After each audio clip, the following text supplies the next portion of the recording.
Tulkaa vaan.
Mulla ei ollut saunaa 15 vuoteen.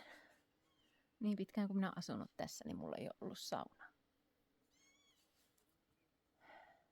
Onpa kiva.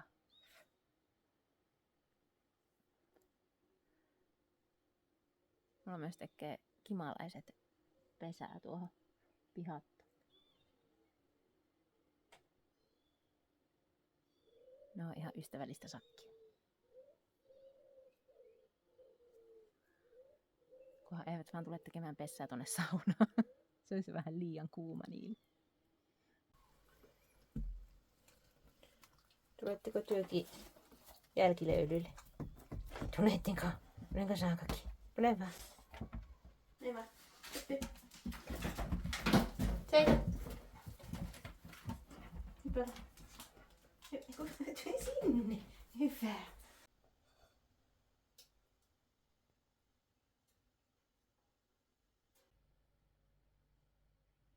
Olen tässä vähän miettinyt, että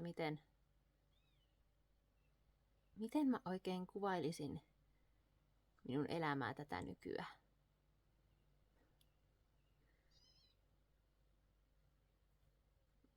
Mun on hirveän vaikea löytää sanoja sille, koska mä oon kasarin lopun lapsi, Ysärin ja 2000-luvun teini.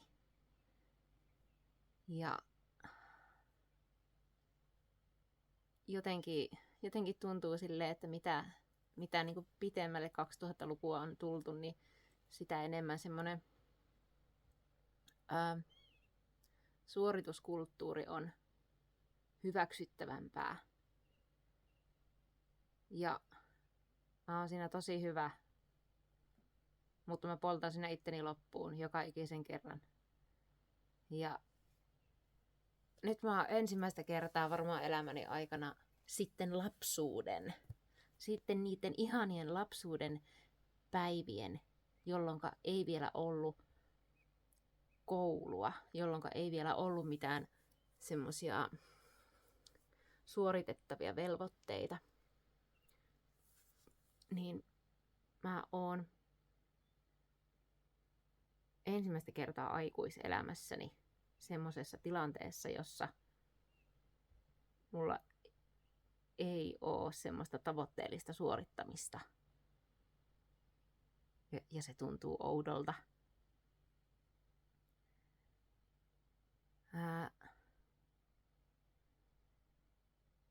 Mä lähdin tosissaan keväällä istuttamaan taimia, kuten mä oon jo viimeiset 4 tai 5 kevättä tehnyt.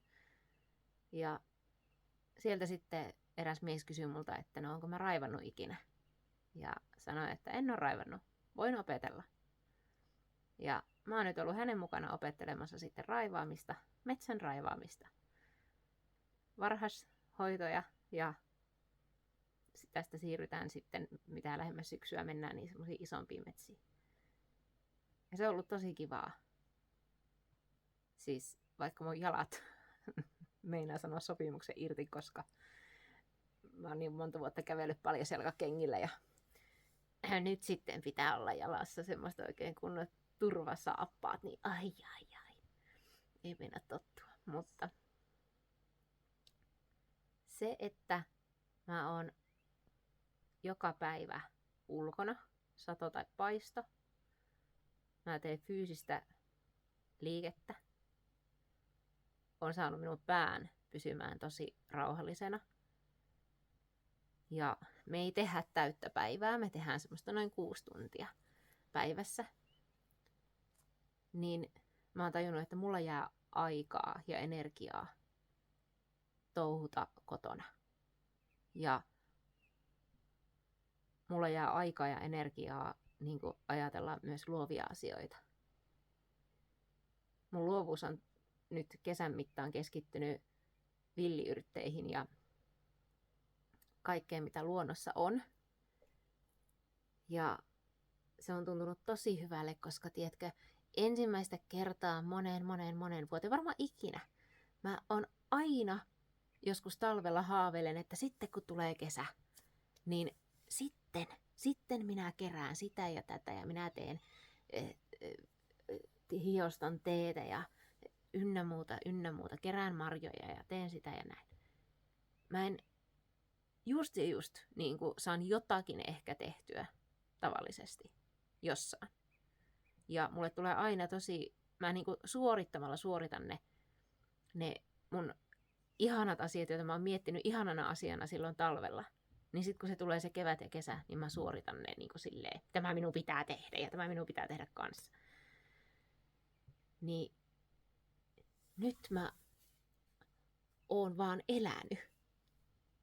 Nyt mä oon vaan ollut, mennyt ja elänyt ja tehnyt niitä asioita, mistä mä oon niin kuin pitkään haaveillut. Ja se tuntuu todella hyvältä. Ja minä alan kyseenalaistaa tosi paljon sitä suorittamisen ihannointikulttuuria, koska mä en ole ikinä ollut näin tehokas, mitä mä oon nyt, kun mä teen vähän tai tämmöistä vajaata päivää töitä tuolla säiden armoilla, fyysistä työtä. Ja sitten mulla on niinku aikaa monta tuntia. Mä lämmitin nyt saunan illalla. Ei mulla olisi niinku normaalisti energiaa semmoiseen. Saatika tommosen saunan tekemiseen. Mä hioin tuota saunaa 2 kuukautta. Että mä sain sieltä ihan itse maalaamani sisämaalit pois. Niin mä en tiedä. Mutta tää tuntuu tosi hyvältä. tavalta elää. Ja se tuntuu myös vähän semmoiselta ehkä tyhjentävältä, koska musta on vähän tuntunut silleen, että onko mulla enää mitään sanottavaa, koska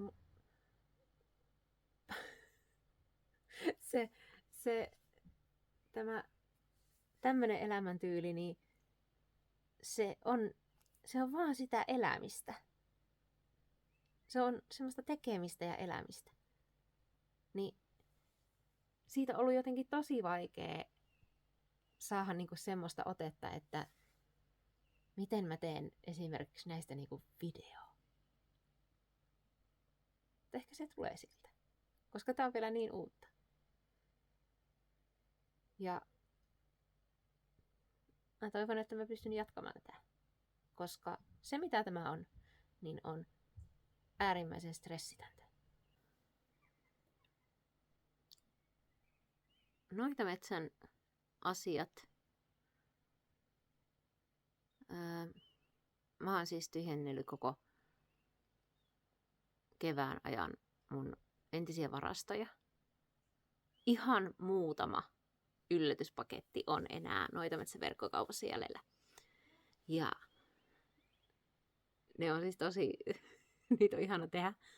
Ja mä oon laittanut sinne myös hyvin paljon ekstraa mukaan.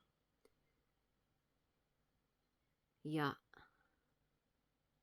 mä oon siivonnut, mä oon raivannut minun taloa.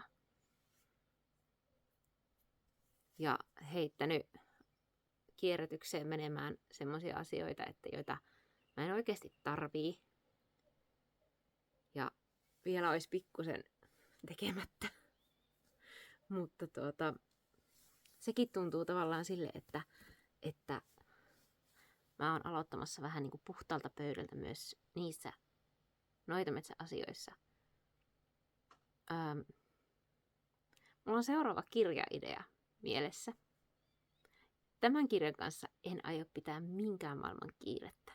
Se saa syntyä aivan niin kuin rauhassa. Ja Noitametsä...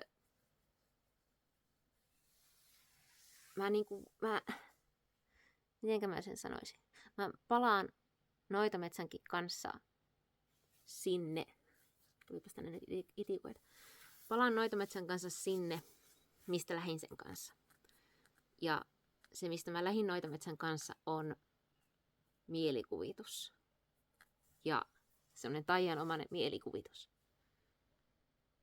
Niin sinne suuntaan. Vähemmän, se oli hevonen. Tuotteita tulee olemaan todennäköisesti huomattavasti vähemmän. Ne tulee olemaan todennäköisesti uniikkeja yksittäiskappaleita, koska mä olen ymmärtänyt sen itsestäni, että mä en nauti sarjatyön tekemisestä. Mä pystyn tekemään jotakin tuotetta niin kuin 1 tai 2, mutta sitten iskee tympeys. Niin